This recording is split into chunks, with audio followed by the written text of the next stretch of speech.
kenn de mooy def jeu waaw mel ni ku nëtt alors voilà bu nga ko voilà mi ngi nii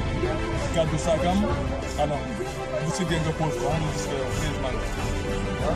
alors mi ngi nii moom kenn la dellu si waat na mu ngi ci jeu am bi ci jeu bi la nekk sàcc la quoi bu nekk ñoom ci bitik Ami Tamba yaakaar ni dana la ci quoi alors caméra de surveillance ñu ngi koy jël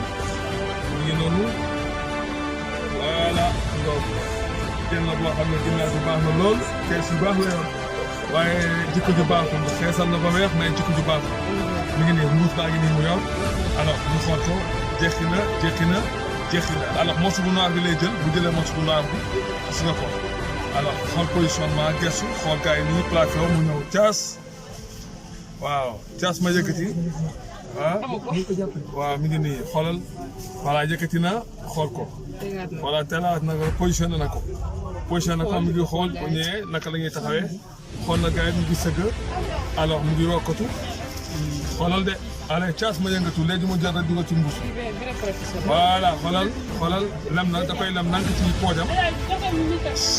nank ci pooj bi la koy xoolal mi ngi koy lem allez dugg na ci biir macha allah technique la voilà heureusement nga bàyyi ci xel bu ñëwee nga posal ma kanam bi waaw tu vois mi ngi seetaan amu ci soxla amu fa soxla amu fa benn soxla amul benn soxla alors mu ngi nii tey moom bii la mais tey moom toxu fii la toxu yëpp voilà tey fekk na ma defal ma kanam bi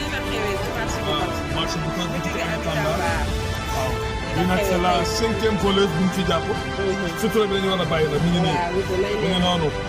waaw xaw ma kan mooy jëkk la mais nag xam naa ne sa kàddu moom du ko fekkee fii liggéey mat na ko am na 20/20 nag